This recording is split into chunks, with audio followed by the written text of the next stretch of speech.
Hello बच्चों, कैसे हो आप सब लोग। तो मैं हूँ ज्योति गुप्ता और मैं लेकर आई हूँ कक्षा 5 की बाल राम कथा, जिसका हमारा चैप्टर है चित्रकूट में भरत।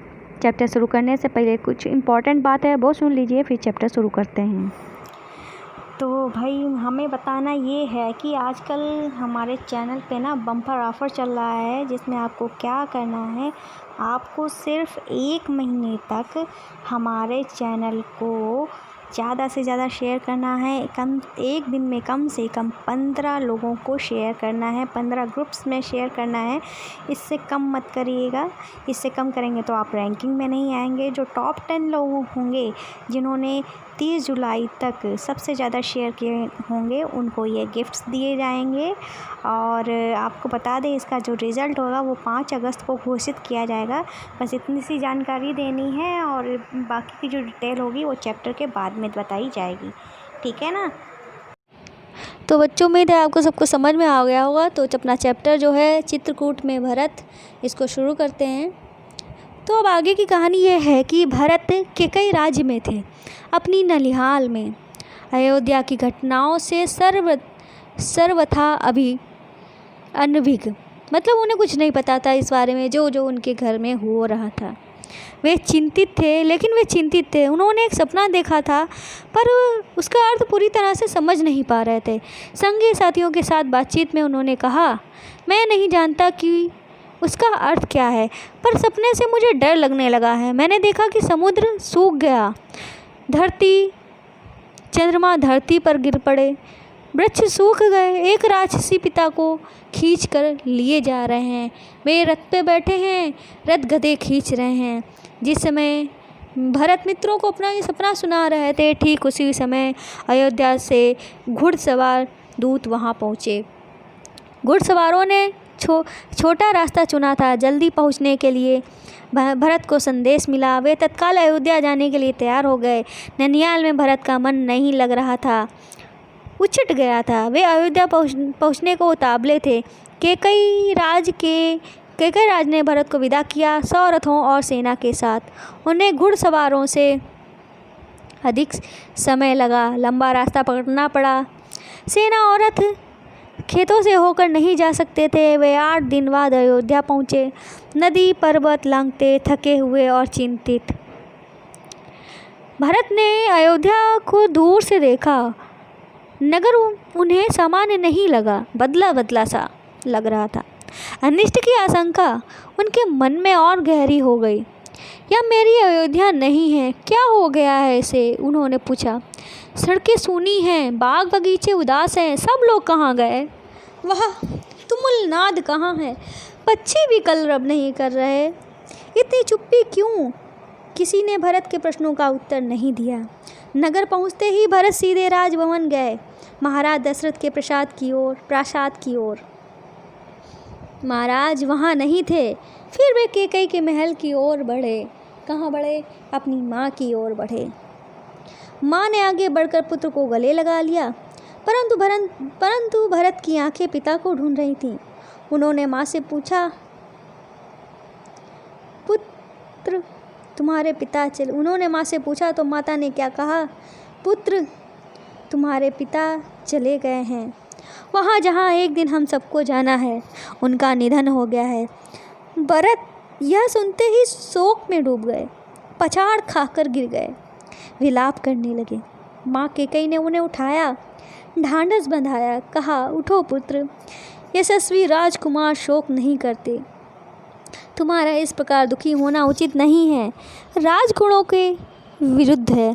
अपने को संभालो। क्या से क्या हो गया? भरत यह मानकर चल रहे थे कि पिताजी राज्याभिषेक की तैयारियों में व्यस्त होंगे। सब कुछ उल्टा हो गया। उन्होंने मेरे लिए कोई संदेश दिया? भरत ने माँ से पूछा। नहीं। अंतिम समय में उनके मुंह से केवल 3 शब्द निकले, हे राम, हे सीते, हे लक्ष्मण। तुम्हारे लिए कुछ नहीं कहा। भरत व्याकुल थे, विकलता बढ़ती ही जा रही थी। वह तुरंत राम के पास जाना चाहते थे। महाराज ने उन्हें वनवास दे दिया 14 वर्ष के लिए। सीता और लक्ष्मण भी राम के साथ गए हैं। कैकेयी ने भरत का मन पढ़ते हुए कहा। वह जानती थी कि भरत यहाँ से सीधे राम के पास ही जाएंगे, परंतु वनवास क्यों? भ्राता राम ने कोई अपराध हुआ है क्या? राम ने कोई अपराध नहीं किया। महाराज ने उन्हें दंड भी नहीं दिया। इसके लिए मैंने महाराजा दशरथ से प्रार्थना की थी। मुझे तुम्हारे हित में यही उचित लगा। मैं तुम्हारा अहित नहीं देख सकती थी। किसने कहा ये बात? कैकेयी ने कही। वरदान की पूरी कथा सुनाते हुए उन्होंने कहा, उठो पुत्र, राज गद्दी संभालो। अयोध्या का निष्कंटक राज्य अब तुम्हारा है। भरत अपने क्रोध को नहीं रोक सके, चीख पड़े, या तुमने क्या किया माते? ऐसा अनर्थ, घोर अपराध, अपराधनी हो तुम। वन तुम्हें जाना चाहिए था, राम को नहीं।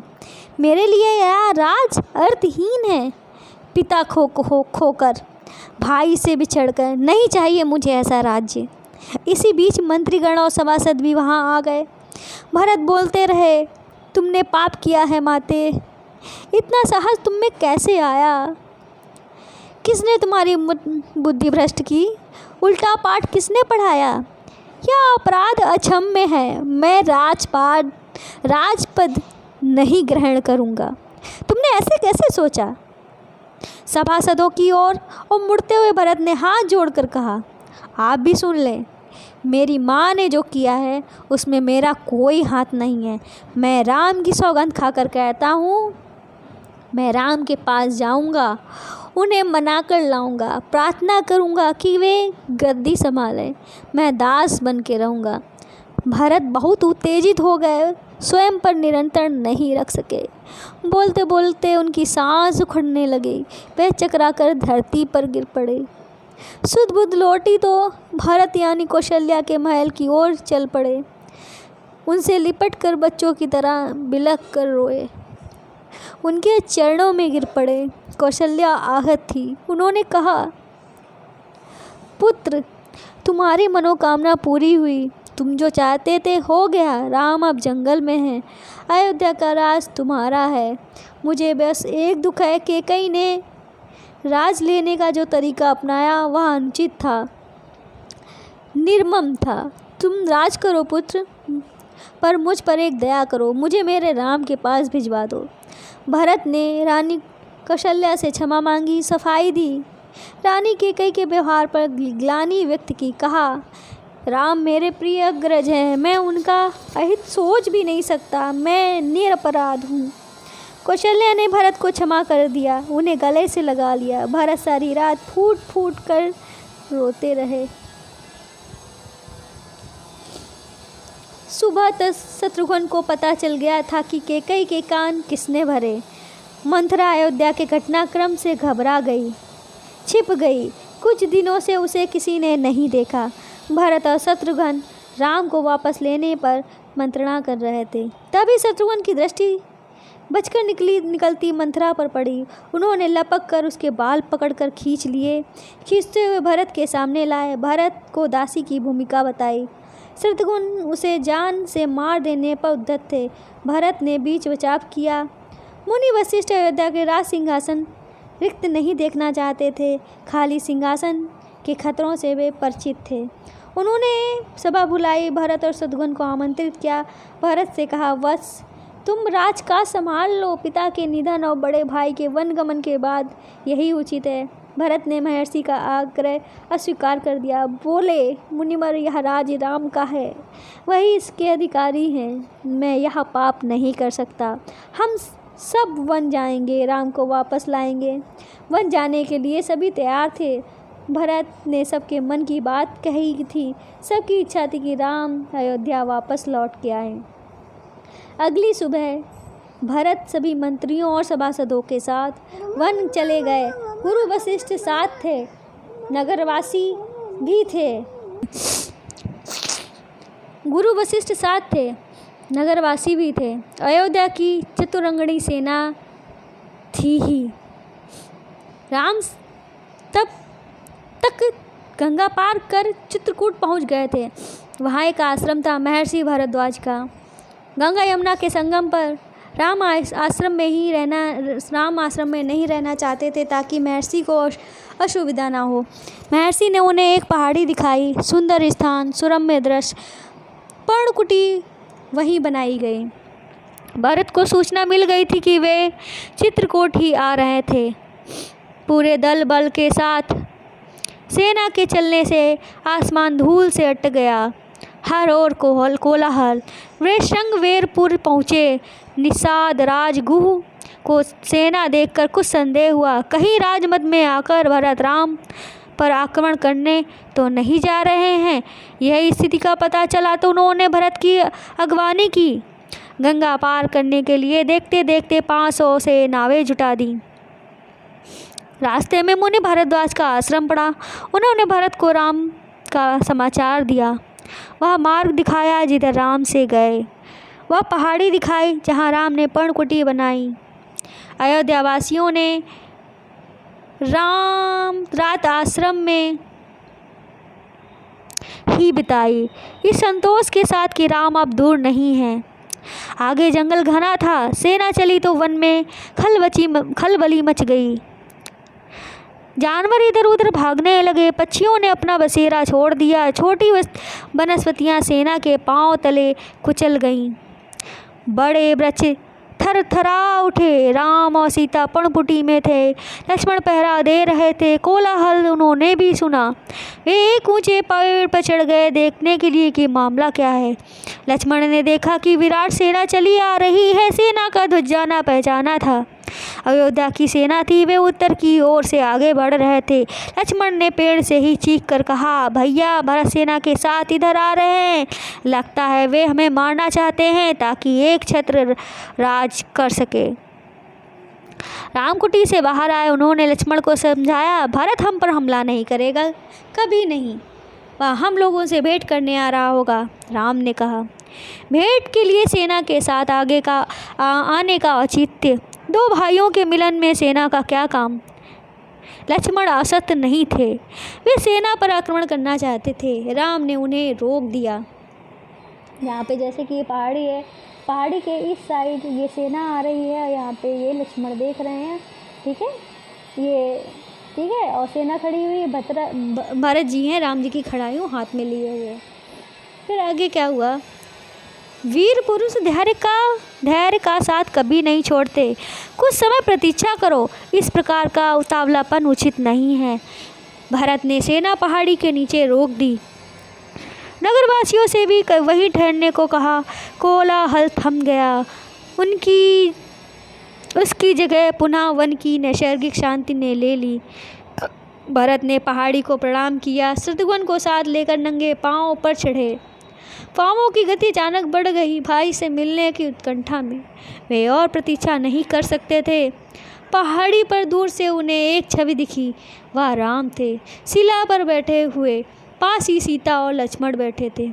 भरत दौड़ पड़े, राम के चरणों में गिर पड़े। उनके मुंह से एक शब्द नहीं निकला। शत्रुघ्न ने भी राम की चरण वंदना की। बोले वे भी नहीं। उन्होंने दोनों को उठाकर सीने से लगा लिया। सबकी आंखों में आंसू थे। भरत साहस नहीं जुटा पा रहे थे। बड़े भाई को यह सोचने देने का पिता दशरथ अब नहीं रहे। एक दुखद समाचार है भ्राता, बहुत कठिनाई से उन्होंने कहा। पिता दशरथ नहीं रहे। आपके आने के 6ठे दिन दुख में प्राण त्याग दिए। राम सन्न रह गए, शोक में डूब गए। राम को पता चला कि भरत के साथ केवल सेना नहीं आई, नगरवासी भी आए हैं, गुरजन हैं, माता हैं, केकई भी। राम लक्ष्मण पहाड़ी से उतरकर उनसे भेंट करने आए। सबसे स्नेह से मिले। सीता को तपस्वी के वेश में देखकर माताएं दुखी हुई। राम ने केकई को प्रणाम किया सहज भाव से। केकई मन ही मन पछता रही थी। अगले दिन भरत ने राम से राज ग्रहण करने का आग्रह किया, समझाया, विनती की कि अयोध्या लौट चलें। राम इसके लिए तैयार नहीं हुए। पिता की आज्ञा का पालन अनिवार्य था। पिता की मृत्यु के बाद मैं उनका वचन नहीं तोड़ सकता। भरत को राजकाज समझाया, कहा कि अब तुम ही गद्दी संभालो, या पिता की आज्ञा है। राम भरत संवाद के समय मंत्री और सभासद वहाँ उपस्थित थे, मुनि वशिष्ठ भी। भरत बार बार राम से लौटने का आग्रह करते रहे। राम हर बार पूरी विनम्रता और दृढ़ता के साथ इसे अस्वीकार करते रहे। महर्षि वशिष्ठ ने कहा, राम, रघुकुल की परंपरा में राजा ज्येष्ठ पुत्र ही होता है। तुम्हें अयोध्या लौटकर अपना दायित्व संभालना चाहिए, निभाना चाहिए, इसी में कुल का मान है। राम ने बहुत संयत स्वर में कहा, चाहे चंद्रमा अपनी चमक छोड़ दे, सूर्य पानी की तरह ठंडा हो जाए, हिमालय शीतल ना रहे, समुद्र की मर्यादा भंग हो जाए, परंतु मैं पिता की आज्ञा से विरत नहीं हो सकता। मैं उन्हीं की आज्ञा से वन आया हूँ, उन्हीं की आज्ञा से भरत को राजगद्दी संभालनी चाहिए। राम किसी तरह लौटने को तैयार नहीं हुए। भरत के चेहरे पर निराशा के भाव थे। वे विफल हो गए। राम को मनाने में, आप नहीं लौटेंगे तो मैं खाली हाथ नहीं जाऊंगा, मुझे आप अपनी खड़ायूँ दे दें, मैं 14 वर्ष उसी की आज्ञा से राजकाज चलाऊंगा। भरत का यह आग्रह राम ने स्वीकार कर लिया, अपनी खड़ायूँ दे दी। भरत ने खड़ायूँ को माथे से लगाया, कहा, 14 वर्ष तक अयोध्या पर इस चरण पादुकाओं का शासन रहेगा। सबको प्रणाम कर राम ने उन्हें चित्रकूट से विदा किया। राम की चरण पादुकाओं को एक सुसज्जित हाथी पर रखा गया। प्रतिहारी उस पर चंबड़ डुलाते रहे। अयोध्या पहुंचकर भरत ने पादुका पूजन किया। कहा, ये पादुकाएं राम की धरोहर हैं, मैं इनकी रक्षा करूंगा, इनकी गरिमा को आँच नहीं आने दूंगा। भरत अयोध्या में कभी नहीं रुके, तपस्वी के वस्त्र पहने और नंदीग्राम चले गए। जाते समय उन्होंने कहा, मेरी अब केवल एक ही इच्छा है, इन पादुकाओं को उन चरणों में देखूं जहां उन्हें होना चाहिए। मैं राम की लौटने की प्रतीक्षा करूंगा 14 वर्ष। तो इस तरीके का चित्रकूट में भरत आपका जो चैप्टर है वो ख़त्म होता है। अब इसके आगे क्या कहानी हुई है, क्या हमारी रामायण की कथा में होता है, मैं आपको अगले चैप्टर में पढ़ाऊँगी। पर जाने से पहले आपको एक बात वो सुननी है, वो सुन के जाइएगा। तो भाई आपको ये इम्पॉर्टेंट बात ये बतानी है कि जो हमारा चैनल है इस पर एक ऑफ़र चल रहा है। क्या करना होगा आपको, सिर्फ 1 महीने तक आपको हमारे चैनल को हर दिन कम से कम 15 ग्रुप्स में शेयर करना होगा। शेयर करने के बाद क्या होगा कि जिसके 1 महीने में सबसे ज़्यादा शेयर होंगे, ठीक है, उनको ये गिफ्ट मिलेंगे। गिफ्ट कुल 10 लोगों को मिलेगा, उनकी रैंकिंग के हिसाब से मिलेगा। और आपको बता दें, रैंक उन्हीं की बनेगी जो एक दिन में 15 से ज़्यादा शेयर करेंगे। जो 15 से कम शेयर करेगा, चाहे 14 ही कर रहा हो, तो वो रैंकिंग में नहीं आएगा। तो अगर आप रैंकिंग में आना चाहते हैं तो 15 से ज़्यादा लोगों को शेयर करिएगा एक दिन में, और 15 से ज़्यादा कर सकते हैं, ठीक है। तो अगर आप ये फ्री में गिफ्ट चाहते हैं तो भाई हमारे चैनल को ज़्यादा से ज़्यादा शेयर करिए। तो ये तो हो गई भाई, और इसका रिज़ल्ट जो होगा 5 जुलाई को होगा। और आपको बता दें, जब आप हमारे चैनल को जाएंगे, आपने अगर सब्सक्राइब कर लिया होगा उसके लिए थैंक यू, नहीं किया है तो कर लीजिए। तो भाई हमारे चैनल पे जाने के बाद प्लेलिस्ट में जब जाएंगे तो आपको आपके सब्जेक्ट की जो क्लासेज हैं वो मिल जाएंगी। और फिर आप जब चैनल पे जाएंगे तो आपको हमारे बाकी के अदर 3 चैनल मिल जाएंगे। पहला है जोजस किड्स मस्ती, दूसरा है जोजस क्राफ्ट ज्वेलरी, तीसरा है जोजस। इन चैनल्स को भी सब्सक्राइब कर लीजिएगा। ये चैनल क्रिएटिव चैनल है जो आपके माइंड को बूस्ट करेंगे, आपको क्रिएटिव बनाएंगे, ठीक है। क्रिएटिव होना भी एक कला है जो आपको माइंड को बढ़ाती है। तो इन चैनल्स में क्या है, पहला चैनल है जोजस क्राफ्ट ज्वेलरी, जिसमें आप सुंदर सुंदर प्यारी प्यारी ज्वेलरी बना सकते हो बहुत ही आसान तरीके से, बहुत ही कम समय में। और दूसरा जो चैनल है जोजस किड्स मस्ती, जो बच्चों के लिए चैनल है, जिनमें उन बच्चों को सिखाया जाता है कि कैसे क्या उनको साथ कैसे सिखाया जाए। और तीसरा जो चैनल है वो है जोजस क्राफ्ट, इसमें आप घर बैठे प्यारी प्यारी सुंदर सुंदर चीज़ें बना सकते हो घर की बेकार चीज़ों से, जैसे शादी के कार्ड हुए, नैपकिन, टिश्यू पेपर हुए, इनसे, ठीक है। तो भाई ये तो बात हुई हमारी। और दूसरी बात ये है कि भाई हमारी गुरु दक्षिणा में आपको क्या करना है, गुरु दक्षिणा में हमारे चैनल को आपको सब्सक्राइब करना है। तो गुरु दक्षिणा देना आपको ज़रूरी है, ठीक है भाई। पैसा नहीं मांग रहे, बस इतना कह रहे हैं कि हमारे चैनल को सब्सक्राइब कर लीजिए और डेली पढ़ते रहिए। वीडियो पसंद आई हो तो लाइक करके जाइएगा और ज़्यादा से ज़्यादा शेयर करिए। और बेल आइकन को हिट करना ना भूलिएगा, जिससे आपको नोटिफिकेशन इसी से मिलते हैं, ताकि आपको हमारी क्लासेस का पता चलता है। तो भाई आज की वीडियो में बस इतना ही, मिलते हैं नेक्स्ट वीडियो में, तब तक के लिए बाय बाय।